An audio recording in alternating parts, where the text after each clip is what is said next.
네, 사람들이 살아가는 이 세상에서는 자기가 원치 않는 그런 일들을 당할 때가 종종 있습니다. 그런데 그것이 어떤 때는 좋은 결과가 되는 경우들도 있습니다. 물론 안 좋은 결과를 초래하는 수도 있지요. 그래서 참 우리가 사는 이 인생은 참 어렵다, 힘들다, 잘 모르겠다, 그렇게 말을 합니다. 왜냐하면 우리 인생사에는 사람들이 다 개입되어 있기 때문입니다. 사람이 어떤 때는 자기 자신을 잘 모를 때도 종종 있습니다. 요즘 젊은 사람들이 잘 보는 영상 이런 데 보면 또 갑자기 그런 영상들이 막 있어요. 아이를 유모차가 옆에 있는데 아이를 엄마가 자기 손에 안고 있어요. 한 손에는 핸드폰을 쥐고 한 손에는 아이를 이렇게 안고 있는데 핸드폰을 보다가 문득 아이가 생각났는지 유모차를 탁 본 거예요. 유모차에 아이가 있겠습니까? 없겠습니까? 없죠. 아이를 오른손으로 쥐고 있고 그러니까 아이를 막 오른손에 이렇게 들고는 막 아이를 찾아서 막 온 방안을 막 돌아다닙니다. 그 영상에 웃은 겁니다. 심각한 게 아니고. 그런 영상이 있습니다. 또 한 영상에 나오는데 어느 미국 부부인데 부인이 말이죠, 모자를 쓰고는 심각하게 와가지고 내가 오늘 분명히 내가 모자를 뒀는데 내가 지금 모자가 어디 있는가 모르겠다고 하는데 남편은 가만히 보니까 기가 막힙니다. 부인이 모자를 쓰고 있어요 지금. 그런데도 내가 오늘 분명히 내가 외출할 때 쓰려고 내가 저기 뒀는데 도대체 그 모자가 어디 있는가 모르겠다니까 남편이 가만히 봅니다. 그러면서 남편이 그 참 점잖은 남편이더만요. 여보, 당신 머리에 있는 건 뭐야? 그러니까 머리를 떡떡하니까 씩 웃습니다. 말이야, 사람이 자기 자신에게 관련된 것부터 시작하여 쏙내. 그러니까 인생이 가면 갈수록 더 지금 복잡해지지요. 얼마 전에 그런 기사를 봤습니다. 지금 세계적으로 사람들이 가장 좋아하는 기호식품 중에 커피가 있습니다. 그런데 커피의 그 카페인 때문에 커피가 좋은데 이렇게 향만 마시는 분들이 많아요. 그래서 개발된 게 카페인이 없는 디카페인 커피가 나왔죠.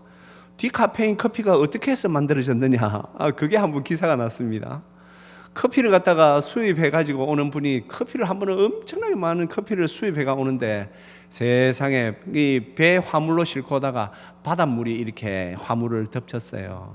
그래 밑에 선원들이 와서 아이고 사장님, 이 커피 많은 커피가 바닷물에 다 젖었습니다. 그러니 이거 어쩌죠? 그러니 난감하죠. 그 커피 가져가야 자기가 하는데 앞으로 망하게 생겼구나 싶어서 그 커피가 너무 많아가지고 이 사장이 아깝다, 바닷물에 이 젖은 커피 내가 먹어야 되겠다고 먹다가 보니까 뭔가가 이상해요. 거기에 카페인이 없어진 거예요. 그래서 이 사장이 그걸 열심히 더 연구해가지고 세계 최초로 카페인이 없는 커피, 디카페인, 그걸 개발해가지고 그분이 또 돈을 많이 벌었답니다. 이렇게 세상은 우리가 생각하는 게 생각대로 다 안 될 것도 있고 어떤 때는 그 결과물이 우리가 생각하는 것처럼 말이죠, 안 좋을 때, 좋을 때 여러 상황들이 있습니다. 세계적으로 많은 사람들이 사랑하는 그 고전 중에 신락원이라는 게 있습니다. 우리가 잘 아는 대로 존 밀턴이라는 분이 이 신락원이라는 책을 썼지 않습니까? 이분이 어려서 창세기 1장부터 3장까지 창세기를 읽을 때마다 이걸 좀 소설로 썼으면 좋겠다, 그런 생각을 가지고 있었답니다. 그런데 상황적으로 그분이 말이죠, 너무 바쁘게 사는 바람에 그걸 쓸 시간들이 없었는데 어느 순간 그가 청년이 되어서 말이죠, 정치적인 문제로 인하여서 감옥에 갇히게 되었습니다. 감옥에 갇혔으니 자기의 삶의 모든 것을 다 내려놓을 수밖에 없지요. 그러자 거기에서 생각난 게 있지요. 맞아, 내가 옛날에 창세기 말씀을 읽으면서 거기 창세기 1장부터 3장까지의 내용을 가지고 내가 소설을 썼으면 하는 그 마음이 있었지라고 하여 그 감옥 안에서 쓴 책이 바로 신라권이라는 명작이지요. 밖에서 많은 사람들이 걱정을 했습니다. 아유, 저 참 똑똑하고 좋은 청년이 저기서 망하는구나 하는데, 그때 이 존 밀턴이 그렇게 편지를 썼다 하지요. 참 제가 여기 없었다면, 이 감옥에 들어오지 않았다면 제가 어떻게 이 책을 쓸 수 있었겠습니까? 그래서 저 참 감사합니다. 그렇게 고백을 했답니다.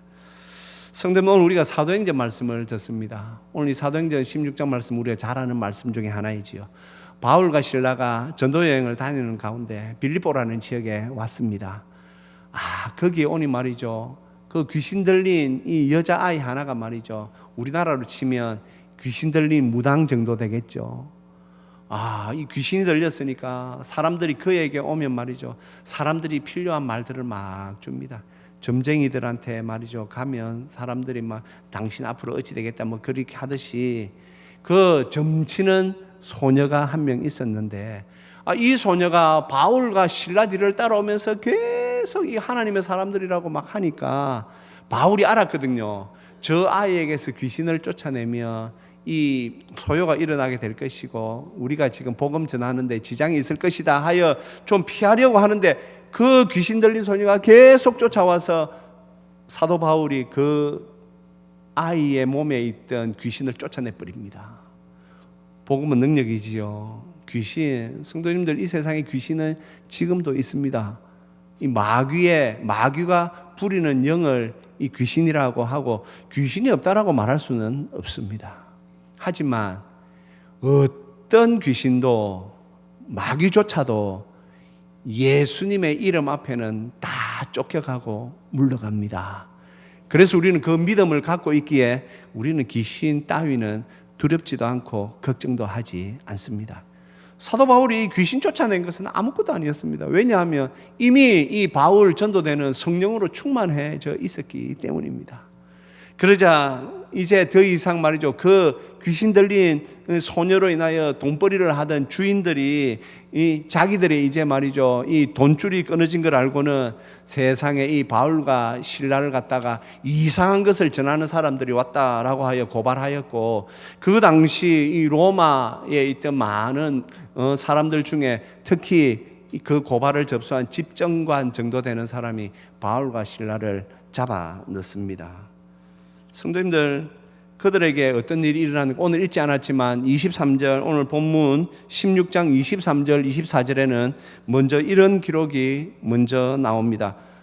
바울과 실라를 그들이 감옥에 넣기 전에 많이 친 후에 옥에 가두고 간수에게 명하여 든든히 지키라 하니, 그가 이러한 명령을 받아 그들을 깊은 옥에 가두고 그 발을 착고에 든든히 채웠다. 오늘 우리가 읽은 본문 바로 앞에 있는 상황입니다. 성도님, 오늘 여기에 보니까 누가가 사도행전 기록에서 많이 쳤다, 성도님이 많이 쳤다라는 말은 우리의 상상을 초월하는 말입니다.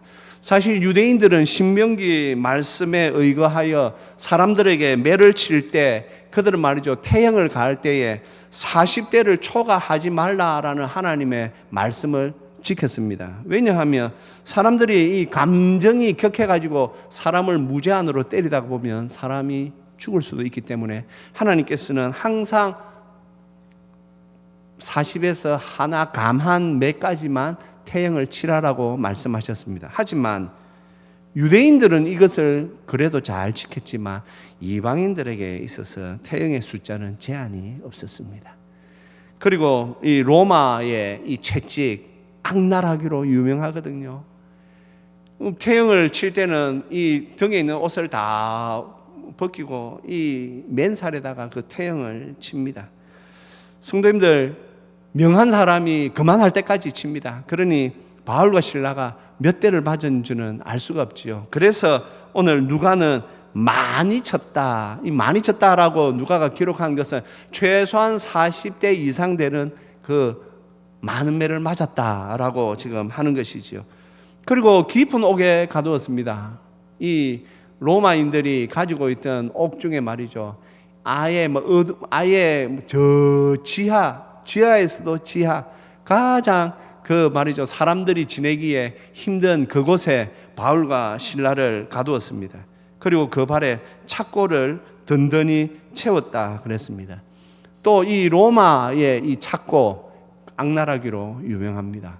벽에 이렇게 딱 부착되어 있는데, 우리가 생각하는 것처럼 말이죠, 뭐 편안하게 발을 이런 게 아니고, 사람이 찢을 수 있는, 그 사람이 찢을 수 있는 최대치로 이렇게 발을 벌리게 하여 착고를 채웁니다. 벽에 이렇게 돼 있죠. 그럼 우리는 그런 생각하죠. 아유, 그러면 뭐 누워 있으면 되겠네. 아니요, 이미 태형을 맞았지 않습니까? 그러니 등이 완전 지금 말이죠, 막 피로 물들어져 있는데 누울 수 없겠죠. 그러니 우리가 그냥 간단히 읽은 것 같지만 이 형벌이 얼마나 말이죠, 악한 형벌이라는 것을 우리가 알아야 합니다. 발은 이렇게 완전히 거의 찢어질 정도로 말이죠, 착고를 채워놓고 등에 채찍을 쳤기 때문에 누울 수도 없고, 그러니 어떤 자세가 되겠습니까?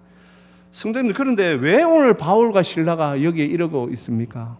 그들이 도둑질했습니까? 강도질했습니까? 아니요. 그들은 지금 복음을 전하기 위하여 이 빌립보 지역에 왔습니다.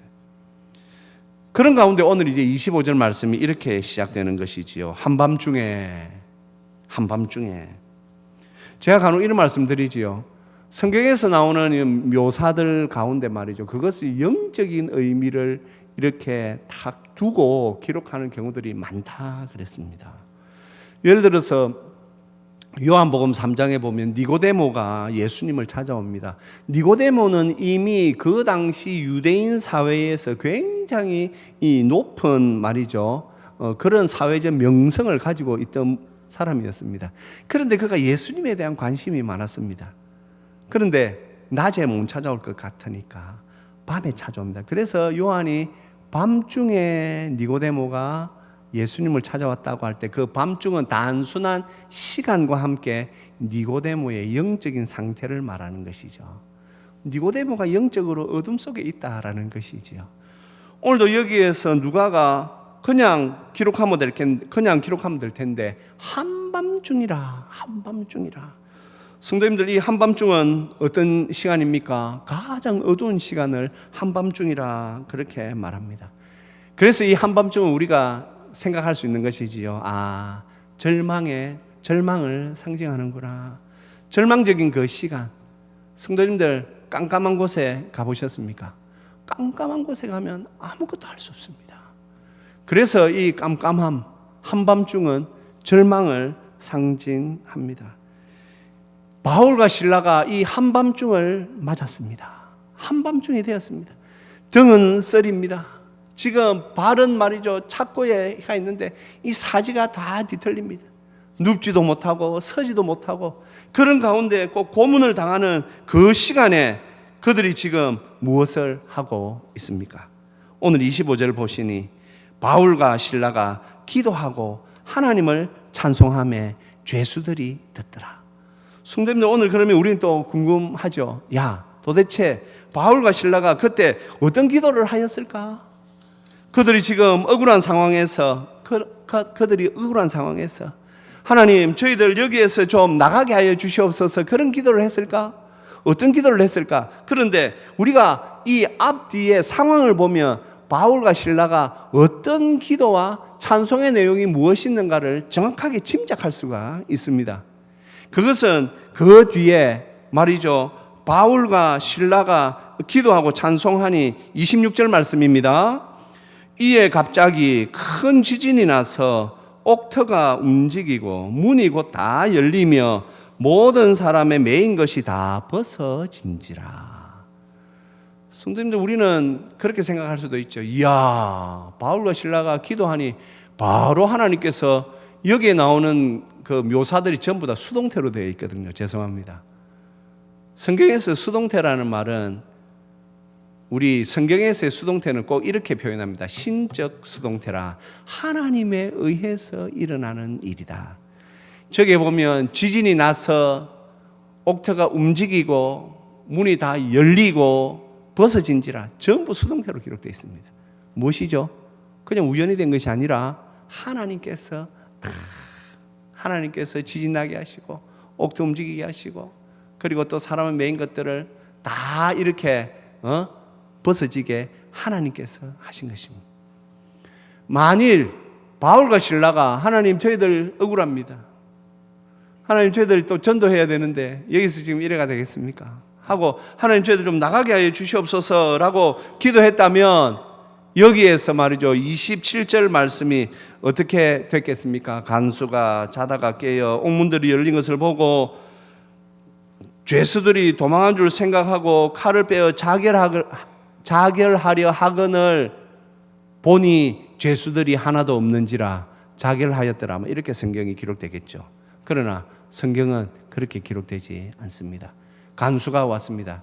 로마는 이 간수 관리도 엄격하게 하였습니다. 간수가 죄수를 잃으면 자기 목숨으로 갚아라. 그래서 아마 이 간수는 자기가 참 힘든 상황을 맞이하기 전에 자기 스스로 자결하려고 생각했던 것 같습니다. 하지만 28절은 이렇게 기록되어 28절입니다. 바울이 크게 소리 질러 내 몸을 상하지 말라. 우리가 다 여기 있노라 하니 여기 우리가 다 죄수들도 한 사람도 움직이지 않고 그들이 다 있습니다. 우리가 다 여기 있노라. 그러면 이제 우리가 유추해 볼 수 있죠. 그러면 바울과 실라가 했던 기도의 내용은 무엇이었을까? 주여 우리를 여기서 풀어주시옵소서라는 기도였을까요? 아닙니다. 바울과 실라는 하나님 저희들이 복음을 전하다가 여기에 지금 이렇게 매를 맞고 발에는 착고가 있고 힘들고 어려운 순간에 있지만 이 가운데 하나님의 뜻이 무엇입니까? 그래 지금 하나님의 뜻을 묻고 있는 것이죠. 성도님 제가 앞서 이 한밤중이라는 말은 우리가 이 완전한 절망적인 상황을 우리가 이렇게 묘사할 수 있다라고 말씀드렸습니다. 우리는 어렵고 힘들 때에 우리가 하는 기도의 내용은 무엇일까요? 성도님 오늘 하나님께서 이 사도행전 16장 말씀을 통하여 우리에게 참 믿음의 기도가 무엇인지 우리가 하나님의 자녀로서 하나님을 믿는 성도로서 어떻게 우리가 우리의 삶을 어려운 가운데에서 어려운 시간을 지내야 하는지를 오늘 하나님께서 이 본문을 통하여서 보여주시는 것입니다. 우리는 어렵고 힘든 시간에 우리는 하나님의 뜻을 생각하는지 아니면 지금 내가 당장 처한 이 어려움만 보고 있는지 성도님들 이 어려움만 보다가 보면 하나님이 안 보일 때가 있습니다. 그래서 사람들이 하나님을 믿다가 낙심하여 실족하여 믿음을 저버리고 떠나는 사람들이 많이 있습니다. 왜 그럴까요? 그들은 너무 문제만 보다가 문제에 빠진 것이지요. 성도님 우리가 알고 있는 상식 중에 비가 억수가 칩니다. 천둥치고 막 비가 억수가 칩니다. 내가 어디 여행을 가야 되는데 비행기가 지금 못 뜬답니다. 사람들의 발을 동동동동 굴고 있습니다. 하늘을 보니 막 비가 억수같이 내립니다. 막 구름 속에서 난립니다. 그런데 어느 한순간 비가 조금 잦아들어 비행기가 뜹니다. 우리가 아는 대로 비행기는 구름 위로 올라갑니다. 많은 사람들이 그것을 경험하지요. 구름 밑에는 지금 비가 오고 난리가 났는데 구름 위에 올라가면 뭐가 보입니까? 태양이 보입니다. 태양은 여전히 그 구름 위에 있습니다. 예. 어떤 때는 우리가 인생의 어려움 가운데 말이죠. 폭풍을 맞이하여서 어렵고 힘들 때에 하나님이 안 계신 것 같아. 하나님이 정말 계실까? 그러면서 우리가 이 주님만 잘 붙들어야 되는 이 믿음의 끈을 놓치는 경우들이 있지요. 그러나 이제 우리가 하나님에 대한 믿음을 가진 성도들은 그 구름 위에 여전히 태양이 있듯이 우리가 당하는 그 절망스러운 상황, 그 위에 우리를 지켜보고 계신 하나님이 계시다라는 것을 믿습니다. 이것이 믿음입니다.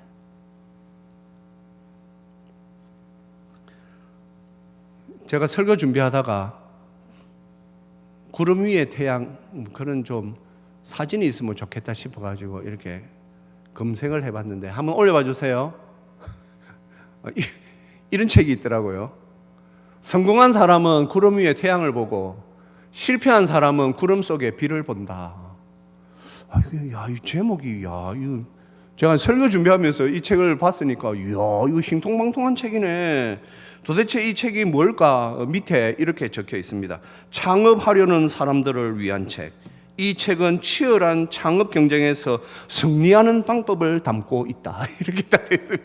창업하는 사람들이, 내가 창업해가 되겠나? 지금 내가 이 돈을 이 투자해가지고 성공할 수 있겠나? 그런데 거기에 가이드로 쓴 책 제목이 이거더라고요. 제가 보면서, 이 참 기가 막힌다. 그러면서 생각하는 거죠. 우리가 정말 하나님을 믿는데, 우리는 어떤 때 이 비구름에 이 눈이 막혀가지고 그 뒤에 있는 태양을 못 보듯이 어렵고 힘든 상황을 우리가 너무 거기에만 집착하다가 보면 살아계신 하나님을 보지 못하는 경우가 없는가? 성도님들 어떠하십니까? 그러면 바울은 어땠겠습니까? 바울은 그가 주님의 부르심을 입은 후에 그가 딱 가지고 있는 믿음은 이것이었습니다. 하나님께서 자신을 보고 계시고 자기에 대해서 아시고 그리고 항상 자기와 함께 하신다라는 사실을 바울은 믿었습니다. 성도님들, 지금도 하나님은 우리를 보고 계십니다. 하나님은 우리에 대하여서 다 알고 계십니다. 하나님은 우리와 함께 하십니다. 할렐루야. 할렐루야. 이것이 믿음입니다. 이것을 믿음으로 가진 사람은 등에 지금 채찍을 맞아 말이죠. 막 피고름이 터지고 발에 착고가 자기 사지를 막 두 다리를 찢고 있음에도 불구하고 그것을 넘어 여기에 하나님의 뜻이 무엇일까? 라고 생각하며 기도하고 찬송한다는 것이죠. 성도님들, 우리의 신앙을 어떻게 좀 가져가야 되겠습니까? 언제까지 우리가 말이죠, 이 절망 속에서 헤매는 그러한 삶만 살아서 되겠습니까? 우리가 조금 나아가야 합니다. 성도님들, 왜냐하면 어떤 때는 이 한밤중도 주시는 분은 하나님이시기 때문입니다. 어떤 때는 하나님께서 우리에게 한밤중 같은 그런 어려움을 주시는 때도 있습니다. 욥 그랬지 않습니까? 사실 그거 욥이 당한 그 어려운 마귀가 하는 것 같지만 하나님의 허용 아래 이루어진 것이지 하나님께서 하지 말라고 한 건 마귀가 못합니다. 그래서 우리가 알아야 되지요. 우리의 삶 가운데 어떤 어려움이 있더라도 이건 하나님이 다 알고 계신다. 하나님이 보고 계신다. 그리고 하나님이 나와 함께 하신다. 그 로마의 채찍, 그 로마의 착고, 그것이 바울과 실라를 꺾지 못했습니다. 아니, 바울과 실라는 꺾이지 않았습니다. 사랑하는 성도님들, 우리도 꺾여서는 안 됩니다. 꺾이지 마십시오. 하나님의 뜻은 우리가 꺾이지 않는 것입니다. 왜 그러면 하나님께서 한밤중과 같은 이 어려움을 주실까요? 감당할 수 있기 때문에 주신 것입니다. 고린도전서 10장에 하나님께서 우리가 감당치 못할 시험은 허락하시지 아니하시고 혹 허락하셨을지라도 우리가 감당을 못하겠다 싶으면 어떻게 하신다고요? 피할 길을 열어주신다. 피할 길을 열어주십니다. 하나님께서 우리에게 한밤중과 같은 어려움을 어떤 때는 허용하시는 때가 있습니다. 그걸 우리가 잘 견뎌내면 거기에서 또 우리가 한 번 더 일어서는 것이지요. 그런데 안 되겠다 싶으면 하나님께서 살짝 이렇게 방향을 트신다라는 것이지요. 바울과 실라는 오늘 이제 이 상황 속에서도 하나님의 뜻을 찾았습니다. 하나님의 뜻을 찾으니 하나님께서 그곳에서 어떠한 역사를 하십니까? 그 간수의 온 가족이 예수 복음을 듣게 하셨습니다. 그리고 그 간수와 온 가족이 예수님을 믿고 세례받는 역사가 일어났습니다. 성도님, 이것이 얼마나 귀한 은혜입니까? 사도 바울과 실라가 그 어렵고 힘든 시간을 그들이 말이죠, 단식하며 우리가 복음 전하다가 무슨 이런 일을 당하노, 그렇게 한 맺힌 말이죠, 그런 독백과 그런 고통 가운데 보내었다면 없었겠지만 그 가운데에서도 지금도 살아 역사하시는 그 하나님의 그 뜻을 생각하며 그들이 기도하고 찬송할 때에 하나님께서 이렇게 역사하셨습니다. 이 하나님은 지금도 역사하시는 분인 줄로 믿습니다. 지금도 하나님은 살아계십니다. 성도님들, 지금도 전 세계에 나가 있는 선교사님들 오셔가지고 말이죠, 간증하는 내용들, 사실은 지금도 말이죠, 가장 하나님의 역사가 활발하게 지금 이루어지는 것은 선교지 아니겠습니까? 저 무슬림 지역에서 언제 죽을지 모르는 그런 무슬림 지역에서 예수복음 전하는 그 선교사님들의 사역 위에 하나님께서 지금도 그 지역에서는 말이죠, 귀신이 쫓겨나가고 선교사님들이 손을 얹고 기도하며 병이 고쳐지고 그런 일이 지금도 활발하게 일어납니다. 여기는요, 우리 선조들이 그러한 대가를 다 지불하고 우리 선조들이 피 흘리고 우리 선조들이 다 고난의 시간을 겪어서 우리는 지금 이 좋은 시간을 지금 지내고 있는 것 뿐입니다. 사랑하는 성도님들, 그래서 우리도 기억해야 합니다. 혹 한밤중과 같은 그런 절망스러운 시간을 지금 혹시 지내고 있으십니까? 기억해야 하시는 것은 하나님이 보고 계십니다. 죄송합니다. 저 한번 따라 하실까요? 하나님이 보고 계신다. 하나님이 알고 계신다. 하나님이 나와 함께 하신다. 아멘. 우리가 이 믿음, 우리에게도 이 믿음이 필요합니다. 그래야만 우리가 나아갈 수 있습니다. 사랑하는 성도님들, 그래서 어떠한 상황에서든지 낙심하지 마십시오. 어떠한 상황에서든지 하나님께서 함께 하심을 잘 붙들어야 됩니다. 최순옥 집사님 수술 잘 마쳤습니다. 요즘 대부분 다 이제 중증 환자들은 면회가 안 되기 때문에 제가 수술하시기 전날 밤에 집사님 신방하였습니다. 사실 목사가 다 아는 것도 아니고 저도 어떤 때는 무슨 말을 해야 될지를 모르겠어요. 그래서 난감할 때가 참 많습니다. 야, 가서 목사가 가서 말은 해야 되는데 참 난감할 때가 많습니다. 그날 이제 가서 집사님하고 있는데 시편 23편 말씀을 다 꺼냈습니다. 그때 하나님께서 그렇게 읽게 하셨습니다. 여호와는 채수녹의 목자시니 채수녹이 부족함이 없으리로다. 그가 채수녹을 푸른 풀밭으로 쉴만한 물가로 인도하시는도다. 나라고 되어 있는데 전부 최순옥 집사님 이름을 넣어서 이렇게 쭉 함께 읽는데 집사님 믿음이 다 이렇게 믿음으로 받는 걸 제가 보았습니다. 이제 됐다. 참 집사님 사랑하는 우리 성도들의 돌봄과 관심과 기도 속에서 있었는데 하나님께서 마지막으로 하나님이 함께 하신 거기 보면 주께서 나와 함께 하심이라. 주께서 최순옥 집사와 함께 하심이라. 거기에서 아멘, 아멘이지요. 예, 주께서 나와 함께 하심이라. 이 은혜가 얼마나 큰 은혜입니까? 전능하사 천지를 만드신 하나님이 나와 함께 하신다는데, 우리가 당하는 그 조금의 그 어려움, 힘든 문제는 아무것도 아닙니다.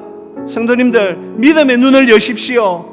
하나님이 나와 함께 하십니다. 다 아시는 하나님, 전능하신 하나님이 다 해법을 쥐고 있으십니다. 하나님의 뜻은 우리가 사는 것이지 죽는 것이 우리의 뜻, 하나님의 뜻이 아닙니다.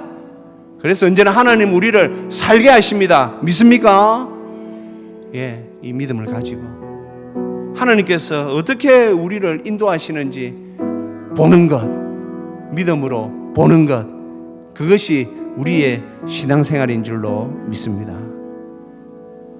그렇게 더욱 믿음으로 나아가시는 저와 우리 모두가 되시기를 주님의 이름으로 축복합니다.